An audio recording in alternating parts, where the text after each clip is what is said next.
Primeira carta de Pedro, capítulo 1, verso 1 em diante. Eu quero trazer a vocês algumas direções que Pedro, o apóstolo, ele aponta para a igreja, nos ensinando, nos orientando. Eu quero usar como tema da mensagem hoje, pastoreados por Pedro. E nós vamos ver o que é que Pedro falaria a nós, se ele estivesse hoje aqui nos pastoreando. Lógico que ele já está na glória com o Senhor. No entanto, o seu registro, aquilo que ele deixou escrito, ainda tem governado o nosso coração. E aproveitando essa introdução, eu quero encorajar você a ler a primeira e a segunda carta de Pedro, que são poucos capítulos apenas. A primeira carta, por exemplo, ela tem apenas 5 capítulos. Ela é bem curta, ela é muito objetiva, ela é muito prática, e é na verdade, um resumo de um tratado teológico de como eu e você devemos crer, na forma como eu e você devemos amar o Senhor, e como nós devemos também proceder como filhos de Deus, aqui nesse mundo, aqui nessa presente era, que Pedro, cirurgicamente, ele vai usar o termo de peregrinos, mostrando que eu e você estamos aqui apenas de passagem. O céu é a nossa origem,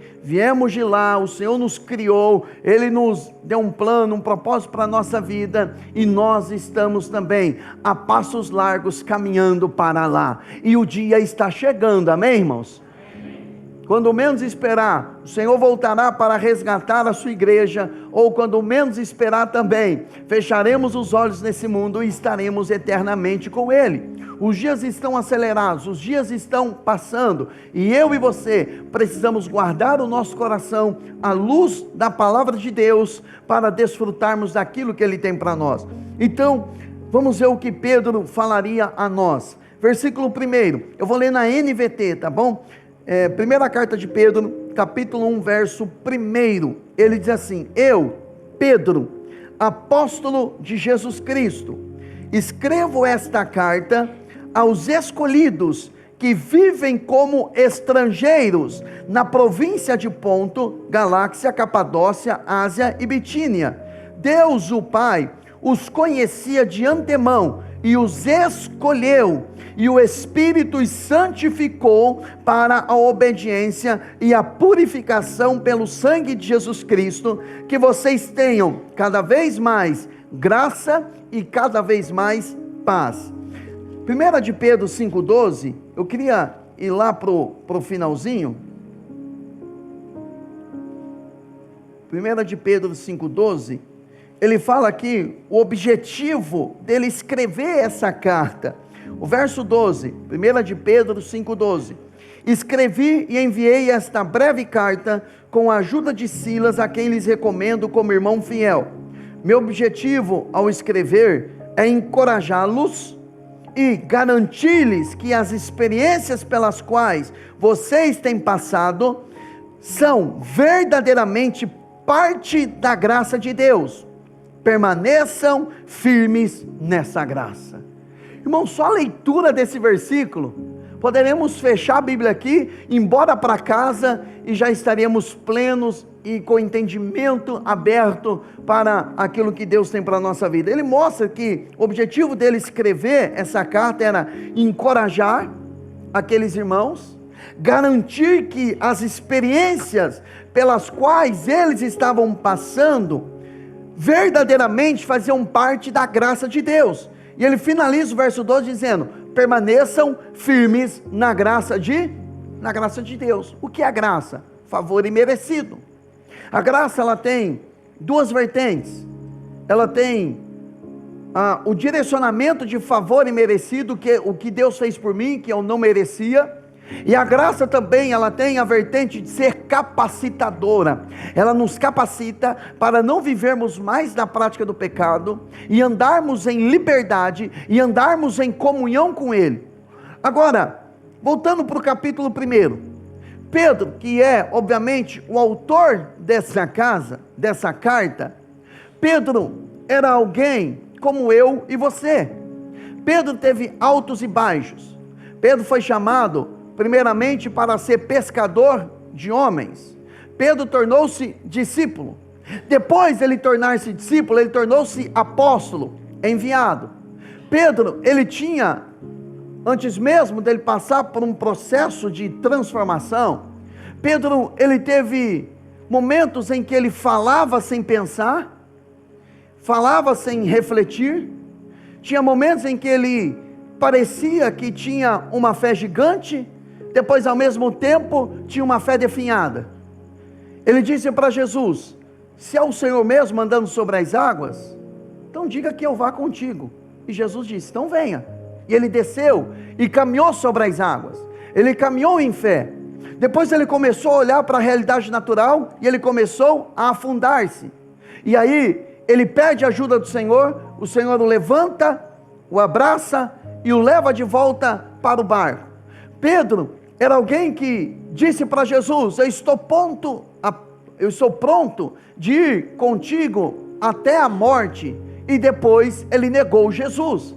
Pedro era alguém que às vezes falava sem ter entendimento, quando no Monte da Transfiguração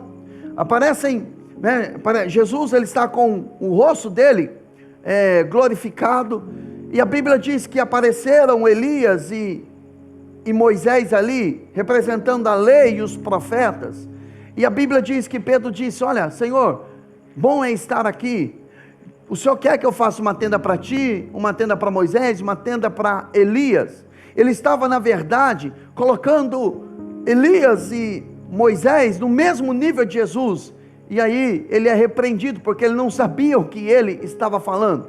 Ora, ele disse por revelação do Espírito Santo, e o próprio Jesus disse: não foi carne nem sangue que te revelou, Simão, mas quem revelou a você foi o meu Pai. Ora, Jesus estava dizendo: arreda de mim, Satanás, porque não cogita das coisas de Deus, mas das coisas dos homens. Então ele era essa figura controversa, mas a partir do momento em que ele se arrepende após negar Jesus, e ele é completamente transformado, o Senhor transforma ele, e diz a ele: Pedro, você me ama? Senhor, tu sabes que eu te amo, então vá e apacenta as minhas ovelhas. Porque uma das formas de eu e você demonstrarmos que nós amamos a Deus de verdade, o reflexo do nosso amor para com Deus é o reflexo de amar alguém, de cuidar de alguém. E isso tem que estar no nosso DNA cristão, o DNA de cuidar de alguém, literalmente pastorear alguém. Aqui no Brasil, o título de pastor é dado para pessoas que lideram uma igreja. Então nós imaginamos ou supervalorizamos um líder de uma congregação como se ele fosse o mais espiritual, o ungidão ou o mais poderoso ali naquela congregação, e aí nós usamos isso, para poder fazer uma promoção exagerada de uma liderança, e por outro lado também, para nos dar garantia que estamos fugindo do plano de Deus para a nossa vida, porque aí nós dissemos, logo eu não sou pastor, então cuidar de alguém é responsabilidade do pastor, e aí nós fugimos da nossa responsabilidade, quando na verdade, eu e você, temos esse chamado de Deus, de cuidar de alguém, de trazer uma palavra, de orar com alguém, de abençoar a vida de alguém, de ser um instrumento de Deus na vida de alguém. Então você pode olhar para Pedro e ver Pedro nos seus altos e baixos, e olhar para você e também compreender que os seus altos e baixos, e muito mais os seus baixos, que talvez sejam um período mais prolongado, não definem quem você vai se tornar em Cristo Jesus. Então, ainda que você diga: pastor, hoje, espiritualmente falando, eu não estou tão bem das pernas assim, mas se você se posicionar em Deus, e crer que é Ele que vai te fortalecer, que a graça dEle está sobre você, você vai avançar, vai caminhar firmemente nele, sem olhar para trás, e a partir de hoje, você vai crescer cada dia mais na presença dEle, amém, irmãos? Esse é o plano e o projeto dele. Agora, o que é que Pedro falaria a mim e a você, dentro dos 2 versículos aqui que nós lemos? Primeiro, ele diria a nós, como ele disse aqui, que somos o povo escolhido.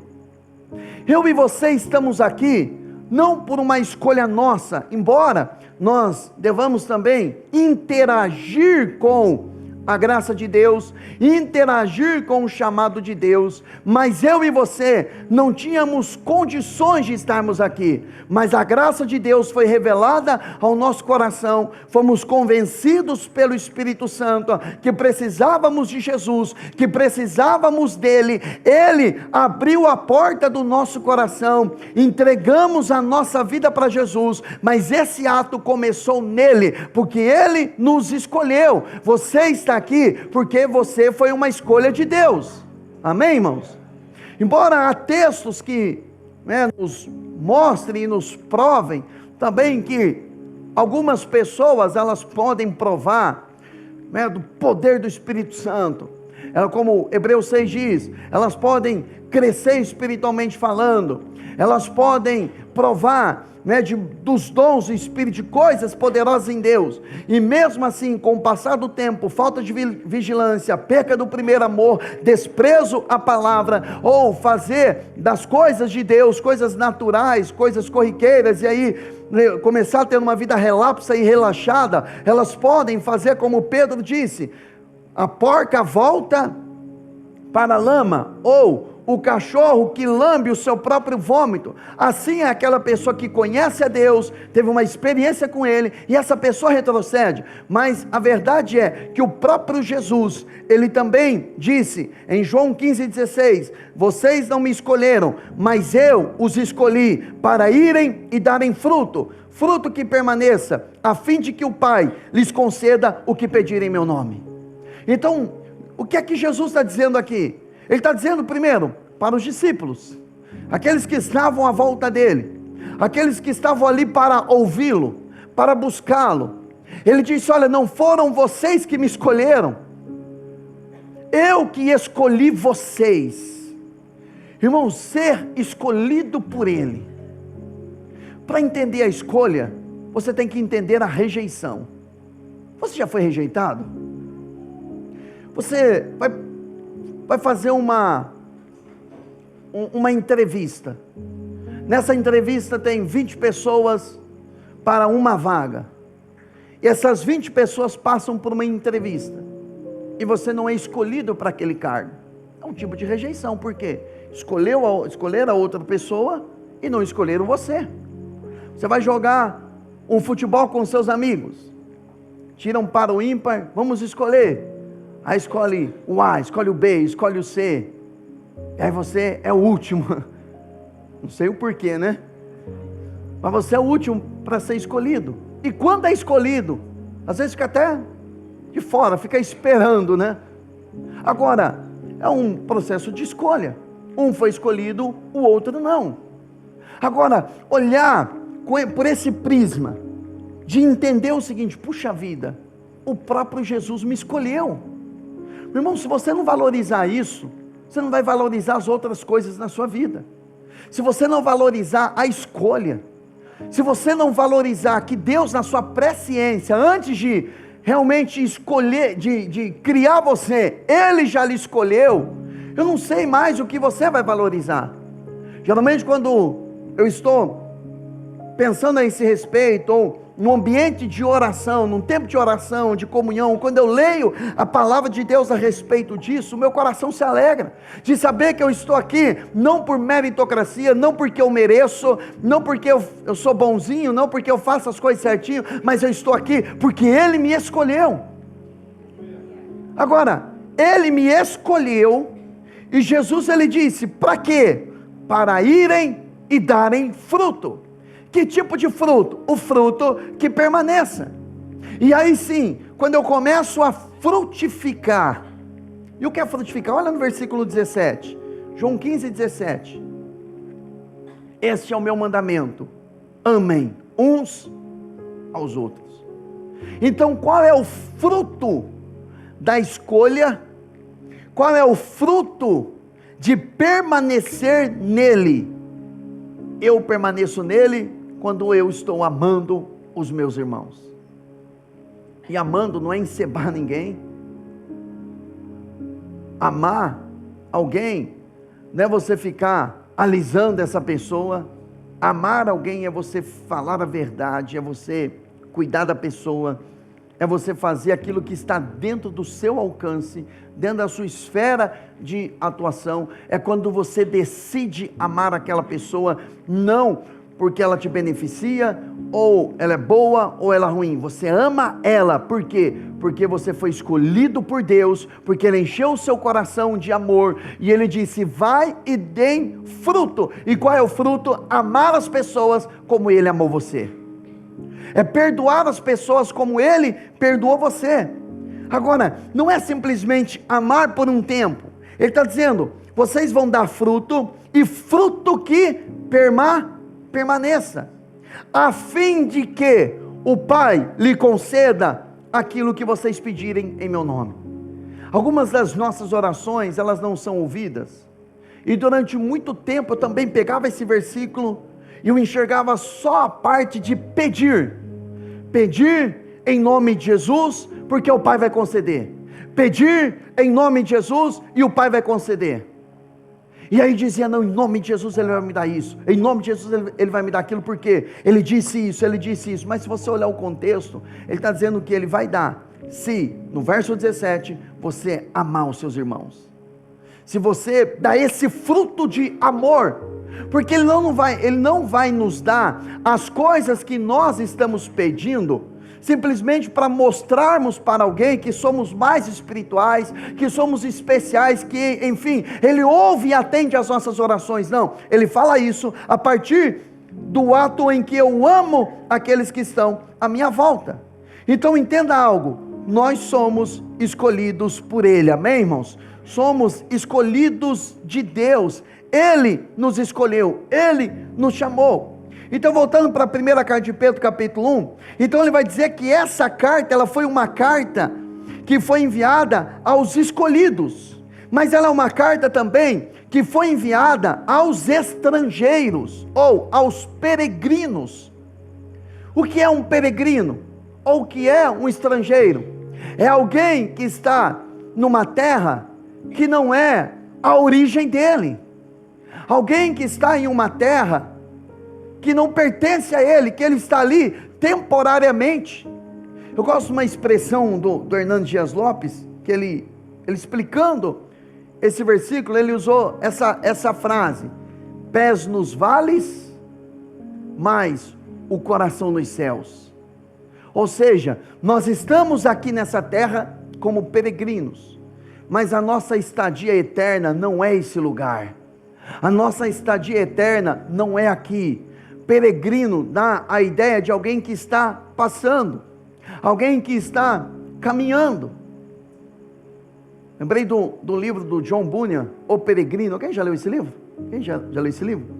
Esse livro fala do cristão que enfrenta vários desafios, várias fases na sua vida cristã, e ele está caminhando, ele está em uma viagem. Assim é a nossa vida cristã. Eu e você, nós estamos fazendo uma jornada, nós estamos aqui nesse mundo não para construir coisas, mas nós estamos aqui para representá-lo, para sermos uma testemunha, porque fomos escolhidos por Ele. Agora, a Bíblia fala, em Hebreus capítulo 11, verso 13, aliás, o capítulo 11 fala dos homens da galeria dos heróis da fé.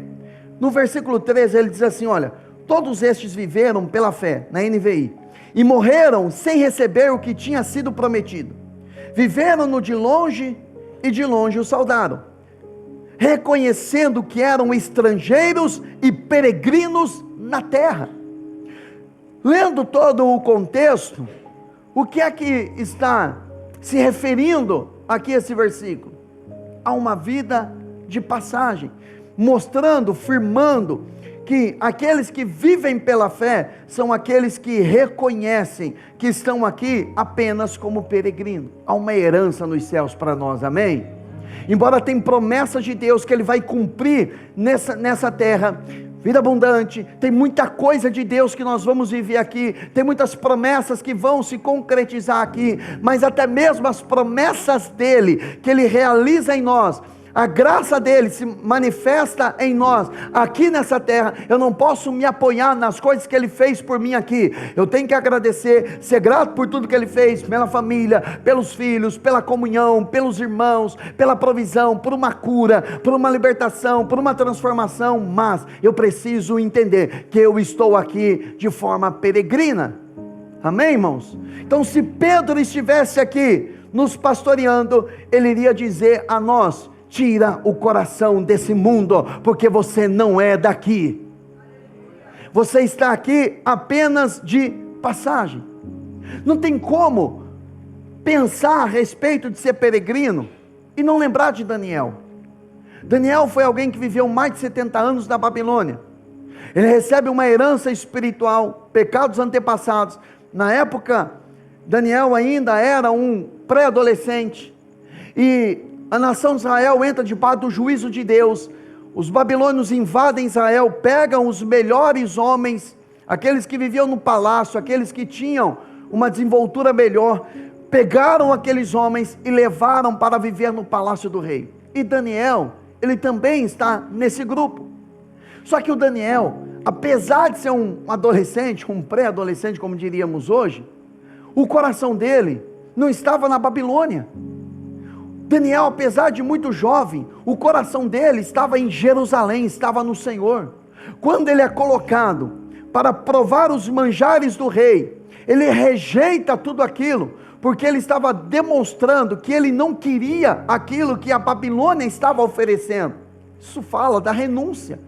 Daniel era um homem que sabia renunciar, um homem que carregava a renúncia no seu coração. Por que uma pessoa consegue renunciar e uma outra pessoa não consegue renunciar coisas por amor a Jesus? Porque aquela pessoa que não consegue renunciar, ela está presa nesse mundo. Ela está com o olhar dela apenas no dia de hoje, mas aquela pessoa que consegue abrir mão, consegue renunciar coisas, renunciar pessoas, renunciar práticas pecaminosas, é porque essa pessoa ela não está olhando apenas o presente, ela está olhando o futuro, ela está olhando uma eternidade que ela terá com o Senhor. Eu não sei se você compreendeu, mas o que o Espírito está nos fazendo entender, ampliando a nossa visão, é enxergarmos além da nossa vida terrena. As nossas atitudes, elas vão ecoar, não apenas agora, mas por toda a sua eternidade. E nessa noite, é uma boa reflexão que nós podemos fazer, é pensar com um tipo de pensamento a partir da eternidade. E em Daniel capítulo 6, verso 10, Daniel ele é desafiado a rejeitar a sua fé ou a manter a sua fé. E o Daniel, quando ele fica sabendo que uma escrita foi assinada contra ele, que ninguém absolutamente deveria orar a algum Deus, fizeram isso para tentar pegar o Daniel.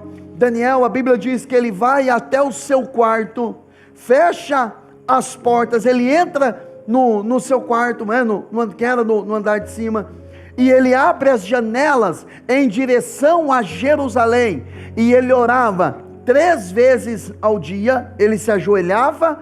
Se ajoelhar é um ato de rendição, aprendemos recentemente aqui na igreja. Ajoelhar-se é um ato de rendição, levantar as mãos é um ato de rendição. Apesar de em Daniel 6, ele já ter um dos cargos mais altos na Babilônia naquela época, mas ele sabia que era necessário ele ajoelhar-se diante de Deus. Quem se ajoelha diante de Deus, permanece em pé diante dos homens, permanece em pé diante dos desafios. Quem se rende à vontade de Deus, não perece, se não for o plano de Deus. E Daniel, mesmo sendo ameaçado, ele entra no quarto, se ajoelha diante de Deus, ele ora e dava graças a Deus 3 vezes por dia, não porque o cinto apertou, mas o texto diz que ele fazia isso como antes ele costumava fazer. Ou seja, antes ele orava, surgiu uma luta, surgiu um desafio, e ele continuou fazendo a mesma coisa. Meu irmão, quando nós amamos a Deus, nós oramos a Ele, não porque estamos em luta, nós oramos porque queremos relacionamento com Ele. A oração não é um meio pela qual eu adquiro favores de Deus, Ele não é o meu servo. A oração é uma oportunidade de eu dialogar com o meu Pai, de eu falar com o meu Pai, de eu abrir o meu coração, de eu me relacionar com Ele. Então Daniel, ele tinha essa visão. Surgiu um desafio, ele continuou orando. Alguns, quando estão vivendo um bom momento, eles não oram. Surgiu uma luta, começam a orar. Outros oram a Deus quando estão enfrentando um bom momento, mas quando são desafiados, eles param de orar, são tomados pelo desânimo. Quem é você? Eu e você precisamos ter a mesma atitude, o mesmo posicionamento que Daniel ele teve. Sabe qual foi a consequência desse posicionamento? De abrir as janelas, porque ele, em direção a Jerusalém, ele estava dizendo: eu estou na Babilônia, mas eu não sou da Babilônia, o meu coração está em Jerusalém, que era o lugar da adoração a Deus na antiga aliança. Era como se ele estivesse dizendo o seguinte: eu estou na Babilônia, sou peregrino, sou estrangeiro, sou um forasteiro aqui, não nasci nesse lugar, não é a minha origem, eu não sou da Babilônia, eu estou aqui por conta de um cativeiro, eu estou aqui porque existem coisas na minha vida que fogem do meu controle, que fogem do meu governo, mas isso não significa que eu, Daniel, não vou estar com o meu coração no Senhor. Irmãos, tem coisas que nos limitam. Tem coisas que nós vivemos e não gostaríamos de viver.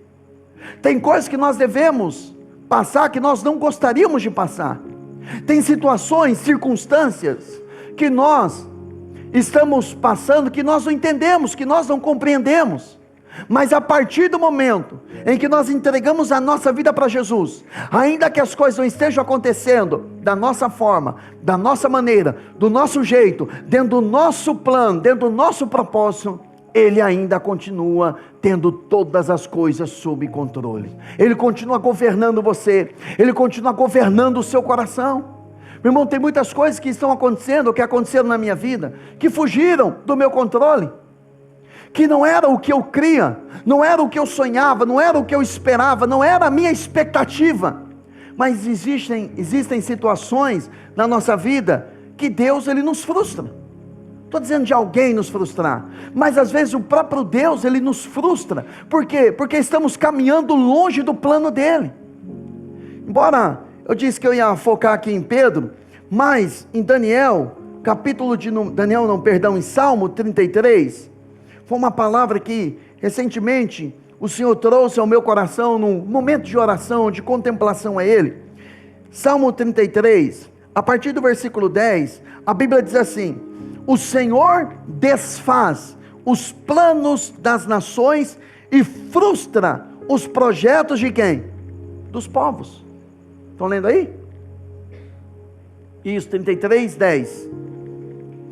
Olha o que Ele faz, olha o que o Senhor faz. Ele desfaz os planos, Ele frustra projetos. Você sabia que muitas vezes Deus, Ele desfaz alguns planos que nós fazemos? Quando você projeta, você é extremamente organizadinho assim. Quantas coisas você planejou para o ano de 2024 que não aconteceram? Não foi porque você é procrastinador, não é porque você não fez por onde. Tem coisas que Deus desfez na nossa vida nesse ano porque não era o plano dEle, porque era uma Babel que estávamos construindo. Às vezes é uma amizade que nós estamos construindo, e aquela amizade era uma Babel que estávamos construindo, que nós estávamos achando que era a partir dos nossos irmãos que nós iríamos chegar a Deus. E às vezes tem amizades que não nos levam para perto de Deus. Tem amizades que, embora digam que são de Deus, que embora orem em línguas estranhas, mas são pessoas que contaminam o nosso coração, e ao invés de nos gerar fé, nos gera dúvida no nosso coração, em relação até mesmo aos demais irmãos. Então às vezes Deus frustra alguns planos, às vezes Ele frustra alguns projetos. Agora o versículo 11: mas os planos do Senhor permanecem para sempre, os seus propósitos jamais, jamais, jamais serão abalados. Você está frustrado? O plano que você fez se desfez, o projeto que você estava construindo se desfez. Você é de Jesus? Você pertence a Ele? Você tem certeza que a sua vida está nas mãos dEle? Então não foi o diabo que desfez os planos. Não adianta você ficar dizendo: diabo, você não vai atrapalhar os meus planos. Quantas vezes nós fazemos esse tipo de oração? Tomamos uma decisão, fazemos algo do nosso coração, e depois oramos: se Deus quiser, nada de mal vai acontecer, vai dar tudo certo. Só falta fazer selinho, né? Vai dar tudo certo. Nada vai atrapalhar. Se um demônio se levantar, ele vai cair em nome de Jesus. Nós falamos. E às vezes Deus está olhando e dizendo, olha, muitos planos faz o coração do homem, mas a resposta vem da minha boca. É aquilo que você ouviu de Deus, e não aquilo que o seu coração sentiu. É aquilo que você recebeu num tempo de contemplação. Por quê? Olha o verso de número 12. Como é feliz a nação cujo Deus é o Senhor, cujo povo Ele escolheu para lhe pertencer. Então eu pertenço a Ele. Se eu estou frustrado, se eu estou decepcionado, meu irmão, os planos dele ainda continuam em pé. O que ele tem para a sua vida, o que ele tem para você, ainda permanece inabalado, ainda permanece em pé, ao menos que você esteja vivendo na prática do pecado. Aí, meu irmão, é uma outra conversa, que aí é arrependimento, é você clamar o arrependimento, se alinhar com Ele. Se é pecado não confessado, é confessar esse pecado, é abrir o coração, é pedir ajuda se é caso de libertação que você não consegue sozinho solucionar, é pedir ajuda, é quebrar o orgulho, é quebrar a barreira de defesa, dizer eu preciso de ajuda, meu irmão, minha irmã, eu preciso de ajuda, eu quero abrir o coração, eu preciso de um auxílio, eu preciso de alguém me ajudando, eu preciso de alguém orando por mim, quebrar esse orgulho e entrar nesse ambiente de restauração. Mas, se você está na palavra, está sendo frustrado, talvez essa frustração, ela vem da parte de Deus. Agora voltando para 1 de Pedro, capítulo 1, estamos no versículo 1 ainda, né? Somos estrangeiros. Agora é interessante, o plano de Deus para a vida de Pedro. Pedro, ele escreve essa carta para algumas regiões, Ponto, Galáxia, Capadócia, Ásia, Bitínia. Eu não vou entrar em detalhes dessas cidades aqui, porque até não importa que não estamos numa aula de teologia, mas todas essas cidades aqui que Pedro está enviando uma carta, em Atos capítulo 16, Paulo, ele tentou ir para essa região, e o Espírito Santo resistiu ele. E o Espírito Santo, a Bíblia fala que o Espírito de Jesus resistiu, porque Paulo era topetudo, Paulo não retrocedia. O apóstolo Paulo, numa certa reunião, alguém disse para ele, Paulo, não vai para tal região que você vai ser preso. Ele diz, eu vou sim, mas Deus está mostrando que você vai ser preso. Não importa, se é para ser preso, eu vou ser preso, mas eu não vou recuar. E o Espírito de Jesus tem que resistir Paulo, em Atos capítulo 16, e aí Paulo tem uma visão, que ele deveria ir para a região da Macedônia. Por que ele vai para a região da Macedônia? Porque Deus queria ele lá, porque aquela região onde ele intencionava ir, quem iria evangelizar era Pedro. Sabe o que eu aprendo com isso? Irmãos, tem pessoas que eu não vou alcançar, quem vai alcançar é o ministério de outros. Então tem pessoas que você não vai conseguir tocar nessas pessoas, você não vai conseguir salvar essas pessoas, e Deus vai usar uma outra pessoa. Lembrei agora de uma experiência que eu tive com um tio. O meu tio, recebemos a notícia no domingo à tarde, que o meu tio tinha pouco tempo de vida, e o meu tio, ele era um ex-pai de santo, mas ainda não tinha se convertido a Jesus, ele era desviado da igreja, assim como a minha mãe na época, e recebemos a notícia, minha família ligou, se possível Bruno, vem para cá, porque o seu tio está na UTI e ele vai falecer. Eu lembro que coloquei a Mari no carro e falei, amor, acabando o culto domingo à noite, nós vamos viajar 1000 quilômetros até a minha cidade natal, que é Limeira. E eu fiz uma oração no carro, eu falei, Senhor, o Senhor vai manter o meu tio vivo, porque eu vou chegar lá na UTI, eu vou orar por ele, vou fazer uma oração com ele, ele vai se arrepender do seu pecado, e ele vai partir salvo. Irmãos, eu fui daqui lá, citando versículos bíblicos. Quando chegamos em Três Lagoas, paramos num posto, vem a notícia, o seu tio acabou de falecer, meu tio Francisco, o irmão mais velho da minha mãe, ele faleceu. Se você quiser vir, venha, mas eu sei que é longe a minha tia, falando comigo, com a minha esposa, mas o seu tio faleceu. Se você quiser vir para o enterro, pode vir, mas ele acabou de falecer. Irmãos, eu fiquei chateado, eu fiquei triste com Deus. Já ficou magoado com Deus? Eu falei, Deus, eu orei, eu declarei que a alma dele pertencia ao Senhor, eu declarei isso, eu pedi para o Senhor segurar ele, era algumas horas, eu já estaria em Limeira, eu ia entrar no hospital. Irmãos, eu fui para o velório, decepcionado, porque o meu coração estava entristecido. Por quê? Porque eu havia pedido a salvação dele, e eu lembro que na ocasião, o meu primo disse assim, nós temos pastor na família, então o Bruno vai dar a palavra. Irmãos, quando ele falou isso naquele velório, eu pensei, pastor, que pastor é esse que fez uma oração e Deus não ouviu? Que pastor é esse que eu pedi para Deus, o que eu vou falar nesse velório? E aí quando eu fui falar, o irmão da Assembleia de Deus, ele disse assim, irmão, deixa eu só falar uma coisa para você. Você está entristecido, mas o Espírito Santo falou ao meu coração para ir lá na CTI orar pelo Francisco. Eu orei por ele, saiu lágrimas dos olhos dele, eu fiz oração, então fica tranquilo, que ele partiu salvo.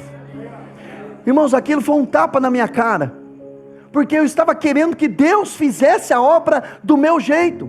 Talvez hoje eu estaria de peito estufado aqui na frente de vocês, dizendo, está vendo, Deus ouviu a minha oração, e eu fui lá e ganhei o meu tio para Jesus. Mas irmãos, às vezes Ele frustra os nossos planos, para mostrar que Ele é Deus, que é Ele que cuida. Então não é do seu jeito, é do jeito dEle, é da forma dEle, é da maneira dEle, não é da forma como eu e você nós queremos. Então onde Paulo não alcançou, Pedro alcançou. Quem você não alcança, outra pessoa alcança, porque você não é sozinho, você não é isolado. Quando a Bíblia diz, ide por todo mundo e pregar o Evangelho a toda criatura, não é você sair igual louco pelo mundo aí, não, é a igreja coletiva, no geral, cada um na sua esfera, ganhando vidas, testemunhando e alcançando vidas para a glória de Deus, amém? Então, o que é que Pedro diria a nós, nesse momento, se ele estivesse pregando aqui? Você não deve entrar no campo de outra pessoa, você não tem que invejar um dom que o outro tem, a direção que o outro tem, porque às vezes a direção que uma pessoa tem, não é a direção que você tem. Às vezes o que Deus quer alcançar, ou o que quer fazer através de você, é diferente do que Ele vai fazer, e quem Ele vai alcançar através de mim. Então você precisa entender que tudo depende da graça e do favor dEle, amém? Agora, que mais o que Ele dizia? Ele iria dizer para nós, que nós que fomos escolhidos por Ele, o Espírito nos santificou. O que significa essa expressão? O Espírito nos santificou. É o Espírito nos separou. Sabe esse desejo que você tem de buscar Deus? De ler mais, de se consagrar, de viver para Ele? Isso é um desejo do Espírito. Ele santificou você. Ele separou você. Isso não é uma obra sua, não é uma obra de um pregador, é uma obra do Espírito de Deus. O Espírito Santo, Paulo fala em Romanos capítulo 8, que aquele que ele predestinou, aqueles que ele conheceu, ele predestinou, aquele que ele predestinou, ele chamou, aquele que ele chamou, ele justificou, e quem ele justificou, ele glorificou. O que significa isso? Ele chamou você, porque ele já te conhecia, ele escolheu, ele chamou você, e o chamado dele foi por intermédio do Espírito. Você veio até ele, ele purificou você, ele santificou você, ele justificou você, porque o castigo que lhe traz a paz estava sobre Jesus. Jesus sofreu o castigo para que você desfrutasse da paz. Por isso que ele diz aqui no versículo 2, que graça e paz vos sejam multiplicadas. Ele está dizendo o seguinte: vocês estão vivendo um tempo muito difícil, vocês estão vivendo provações, porque na ocasião em que ele escreve essa carta, os bens dos cristãos estavam sendo espoliados, eles estavam perdendo casas, eles estavam perdendo os bens, eles estavam perdendo tudo que era material, por conta da fé deles em Jesus. E Pedro está dizendo que graça e paz vos sejam multiplicados. Por quê? Porque a paz que vem dele, a graça que vem dele, a paz que vem dele, excede todo o entendimento. Não é uma paz que é circunstancial, que depende se eu estou bem, depende se eu estou em segurança. Essa paz é uma paz eterna, é a paz de que, ainda que tudo desabe, há um lugar em Deus para mim. Eu estou nele, eu pertenço a ele, eu sou dele, amém, irmãos? Então você é dele, você pertence a ele. Agora voltando aqui, o Espírito Santo, ele santificou, ele chamou você, justificou você, declarou que você é justo. Por isso que você tem liberdade para entrar diante dele, falar com ele, orar a ele. Agora, uma coisa interessante que ele diz aqui, que Ele nos santificou para a obediência e a purificação pelo sangue de Jesus Cristo.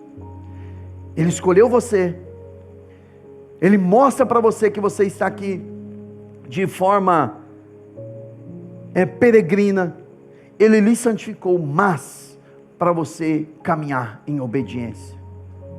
É para você caminhar, e a obediência que eu e você devemos ter, não é uma obediência com medo de uma maldição, com medo do diabo nos pegar, porque parece que alguns cristãos caminham, ou tentam caminhar em obediência, a partir do entendimento de que se eu não obedecer, o diabo vai me pegar.